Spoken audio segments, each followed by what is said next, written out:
अस्सलाम वालेकुम, welcome back to Innovate IT Zone. आज का जो हमारा लेक्चर हम लोगों ने डिस्कस करना है वो है ट्रेड ऑफ एनालिसिस। इसके अलावा हमारे पास हमारे जो रिस्क एनालिसिस हैं और हमारा जो भी इम्पैक्ट एनालिसिस है, इन तीनों को आज हम लोग इसी वीडियो के अंदर बहुत ही आसान तरीके से डिस्कस करेंगे, ठीक है, ताकि ये तीनों कॉन्सेप्ट जो हैं वो आपके इसी वीडियो के अंदर जो है वो कवर हो जाए। ट्रेड ऑफ एनालिसिस हमारे पास बेसिकली प्रीवियस वीडियो के अंदर भी मैंने इसका थोड़ा सा डिस्कस किया था कि हमारे पास एक डिसीजन मेकिंग टूल होता है जो वेरियस ऑप्शंस या फैक्टर्स के दरमियान में एवेलुएट किया जाता है। यानी जैसे ये पता लगाता है कि अगर एक ऑप्शन को सिलेक्ट करेगा तो दूसरे में से कोई ना कोई कमी बेशी होगी।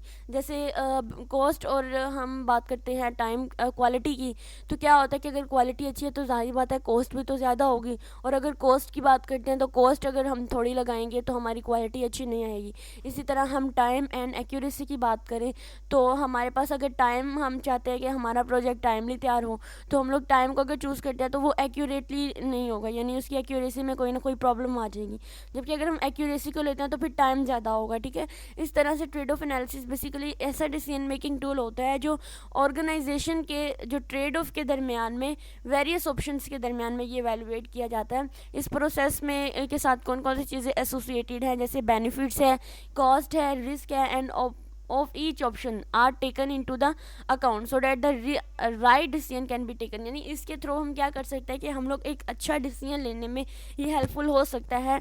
इससे हमारे स्टैक होल्डर जो होता है ना, वो क्लियरली अंडरस्टैंडिंग हो जाती है उनको कि उन्होंने क्या चूज़ करना चाहिए उन्हें, और किस चीज़ के साथ वो कंप्रोमाइज़ कर सकते हैं कि एक चीज़ को सिलेक्ट करके वो दूसरी चीज़ को छोड़ सकते हैं, ठीक है। अब इसका पर्पज़ करें तो इसका पर्पज़ भी बेसिकली यही होता है कि इसने अपने बेनिफिट्स, कॉस्ट वगैरह को देखना होता है। यानी इन्होंने ज़्यादा से ज़्यादा इस चीज़ को देखना होता है कि इनको फ़ायदा किस चीज़ में है, सबसे ज़्यादा प्रॉफिट इनको किस चीज़ में है। तो इसका पर्पज़ ये होता है कि ये वेरियस ऑप्शंस को सिलेक्ट करना होता है इन्होंने, और देखना होता है कि इनको ज़्यादा बेनिफिट किस चीज़ में मिल रहा है, तो वो उस चीज़ को सिलेक्ट करेंगे, ठीक है। उसके बाद इसका स्कोप की बात करें तो ये चूँकि वेरियस ऑप्शंस में एवेलुएट किया जाता है, उनके ऑल्टरनेटिव्स होते हैं, तो क्या होता है कि ये हमारे प्रोजेक्ट मैनेजमेंट, इंजीनियरिंग और बिजनेस प्लानिंग में इसका स्कोप है, यहाँ पर ज़्यादा यूज़ किया जाता है। और इसके जो एट्रीब्यूट्स, बेनिफिट्स और ड्रॉबैक्स हम लोग जो ऑप्शंस के अंदर रखते हैं वो भी हमारे इसी ऑप्शंस के साथ जो है ना वो ट्रेड ऑफ किए जाते हैं, उसके साथ एसोसिएट किए जाते हैं, ठीक है। उसके बाद इनका जो फोकस होता है, बेसिकली इनका फोकस ये होता है कि ये अपने प्रोजेक्ट की जो रिस्क होते हैं ना उनको कम कर सकें, ज़्यादा से ज़्यादा बेनिफिट हासिल कर सकें, और जो रिस्क होता है ना उसको मिनिमम कर सकें, ठीक है। ट्रेड ऑफ की यही फोकस होता है कि वो अपने प्रोजेक्ट के लिए कुछ अच्छा डिसीजन ले सके, ठीक है।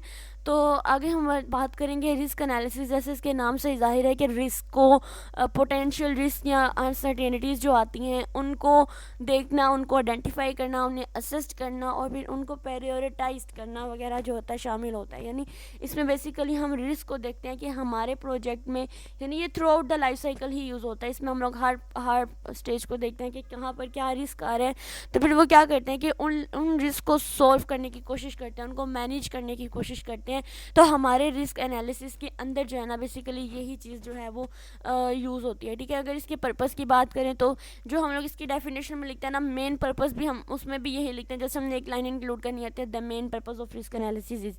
इसका बेसिकली काम ये होता है कि हम लोगों ने अपने प्रोजेक्ट को रिस्क से ज़्यादा यानी मैक्सिमम रिस्क से हम लोगों ने इसको प्रोटेक्ट करना है, और अगर रिस्क आ रहे हैं तो हम लोगों ने इसके लिए मैनेजिंग अप्रोचेस जो होती हैं ना उनको यूज़ करनी है, ताकि हमारा प्रोजेक्ट जो है वो सक्सेसफुली इन्हेंस हो सके, ठीक है। हेल्प करता है उनको इन्हेंस करने में। तो इसका फोकस भी यही होता है, ठीक है। जो हमने बात की उसका स्कोप किस किस में होता है, तो बेसिकली इसका स्कोप जो होता है ये प्रोजेक्ट के स्टार्ट से लेके एंड तक, यानी एग्जीक्यूशन होने तक, हर फेज़ में through out the project life cycle जो है वो इसमें एक्सटेंड किया जाता है, ठीक है। तो इसका गोल होता है कि हम प्रोजेक्ट्स के रिस्क को मिनिमाइज़ करें और इसकी जो अपॉर्चुनिटीज़ होती हैं उसको मैक्सिमाइज़ करें, ठीक है। जैसे हमारे प्रोजेक्ट्स का स्कोप है, स्केड्यूल है, बजट है, क्वालिटी है, इन चीज़ों को हम लोग रिस्क को एनालिसिस करें, ठीक है। उसके बाद अगर हम लोग इम्पैक्ट एनालिसिस की बात करते हैं ना, तो ये बेसिकली हमारे रिस्क एनालिसिस का ही एक इम्पॉर्टेंट कंपोनेंट होता है। इम्पैक्ट का मतलब क्या होता है, किसी चीज़ पे असर करना, ठीक है। लेकिन इसमें थोड़ा सा डिफरेंस क्या है रिस्क एनालिसिस से, वो यही है कि हम लोग इसके अंदर देखते हैं कि हमारे जो स्टैक होल्डर्स की एक्सपेक्टेशंस क्या हैं, ठीक है। यानी अगर हम अपने ज़ाहिरी बात है जब हम लोग अपने रिस्क एनालिसिस करते हैं तो उसमें कोई ना कोई चेंजिंग्स आती है ना, उनको मैनेज करने के लिए हम लोग अपने प्रोजेक्ट को चेंज करके देखते हैं कि अगर इसको चेंज करने से हमारी कोई भी जो है वो रिस्क तो नहीं आएगा। तो वो जो चेंजिंग्स आती हैं उसको हम इम्पैक्ट एनालिसिस बोलते हैं, यानी उन चेंजिंग्स को हम लोग इम्पैक्ट एनालिसिस बोलते हैं। तो ये हमारे through out the life cycle project के जो होते हैं उसमें भी यूज़ किए जाते हैं। और चूँकि ये स्टैक होल्डर्स को देखते हैं कि हमारे प्रोजेक्ट को चेंज करने से स्टैक होल्डर को सेटिस्फेक्शन होती है या नहीं, ठीक है। तो ये इम्पैक्ट एनालिसिस बेसिकली उस चीज़ को देखते हैं। तो इसका मेन पर्पज़ ये होता है कि हमारे प्रोजेक्ट के अंदर जो भी चेंजिंग्स आई है उस चीज़ को देखना होता है, ठीक है।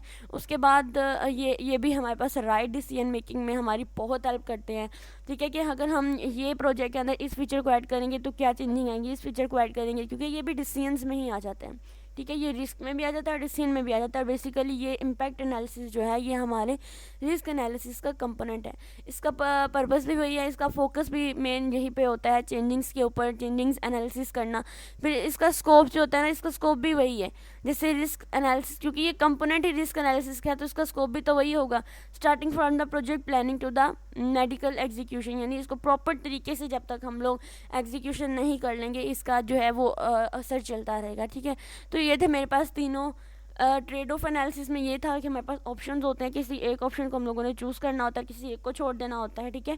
और ज़्यादा से ज़्यादा हमने देखना होता है, अच्छा डिसीजन लेना होता है। रिस्क एनालिसिस में था हमने रिस्क को जो है वो आइडेंटिफाई करना है, उन्हें एसोसिएट जो रिस्क होते हैं उनको देखना है जो हमारे प्रोजेक्ट के साथ हैं, और फिर उनकी क्या क्या प्रायोरिटाइजेशन है उसको देखना है। जबकि इम्पैक्ट एनालिसिस जो होता है ये हमारा कंपोनेंट होता है रिस्क एनालिसिस का, लेकिन इसके अंदर हम लोगों ने देखना होता है कि चेंजिंग्स जो है वो हमारे प्रोजेक्ट पे क्या इम्पैक्ट करती हैं और स्टैक होल्डर इससे क्या एक्सपेक्ट कर रहे होते हैं, ठीक है। ये था आज की ये तीनों के तीनों जो पॉइंट्स थे जो एक ही वीडियो के अंदर क्लियर करने, क्योंकि ये सारे एनालिसिस के साथ ही रिलेट कर रहे थे।